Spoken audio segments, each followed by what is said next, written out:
प्रजातंत्र का वास्तविक अर्थ जन जन का मताधिकार प्राप्त कर लेना मात्र नहीं है। विराम। सच्चा प्रजातंत्र वह है जिसमें इस देश का प्रत्येक नागरिक प्रत्यक्षतः यह अनुभव करने लगे कि वह सत्ता का स्रोत है, वह सत्ता का नियामक है और वह सत्ता की सक्रिय फलान्विति का आस्वादक भी है। विराम। इस अर्थ में पंचायती राज व्यवस्था ही प्रजातंत्र की आधारभूमि है। विराम। पैरा। हमारे देश में पंचायती राज प्रणाली का इतिहास अत्यंत प्राचीन है। विराम।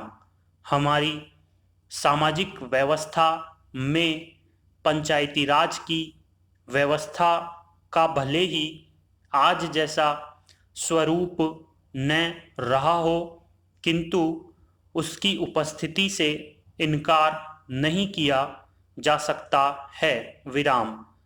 इसका व्यवस्थित स्वरूप चोल राजा के समय स्पष्ट होता है। विराम।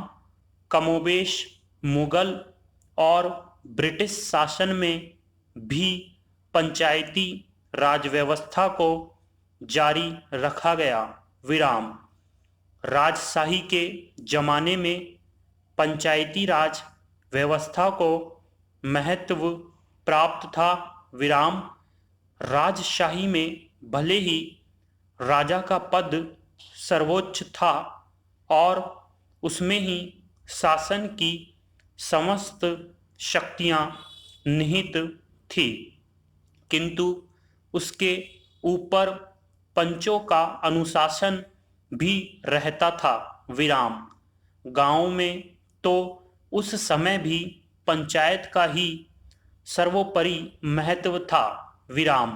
अंग्रेजों का काल आते आते पंचायत व्यवस्था का स्वरूप बिगड़ने लगा और गांव में मुखिया का प्रावधान किया गया, लेकिन आज़ादी पाने के बाद इस संस्था को पुनः प्रतिष्ठित किया गया। विराम। 2 अप्रैल 1959 को राजस्थान के नागौर जिले के एक गांव में आधुनिक शब्दावली में पहली बार पंचायती राज व्यवस्था स्थापित की गई। विराम। पंचायती राज व्यवस्था का जो स्वप्न महात्मा गांधी ने देखा था, स्वतंत्रता प्राप्ति के बाद उसे साकार करने का निर्णय लिया गया। विराम।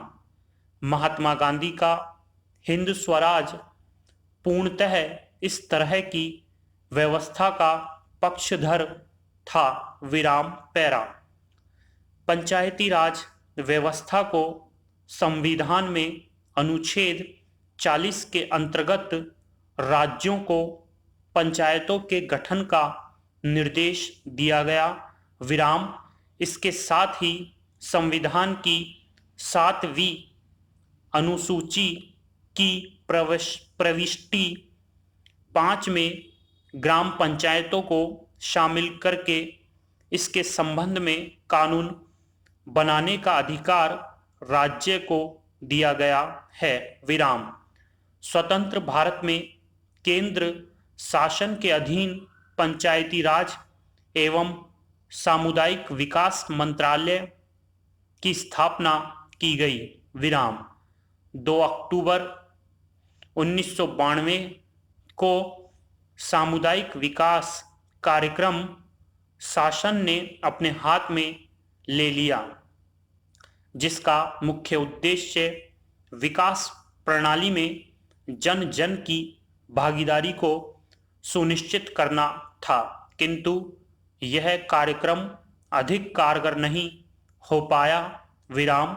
अतः पंचायती राज व्यवस्था को और सफल बनाने के लिए एक के बाद एक कई समितियां गठित की गई। विराम। सन 1957 में बलवंत राय मेहता की अध्यक्षता में ग्रामोद्धार समिति, 1977 में अशोक मेहता समिति, 1985 में डॉक्टर पीवी के राव समिति और 1988 में पीके थुंगन समिति का गठन किया गया। विराम। पीके थुंगन समिति की सिफारिश थी कि पंचायती राज व्यवस्था को संवैधानिक मान्यता प्रदान की जाए। विराम।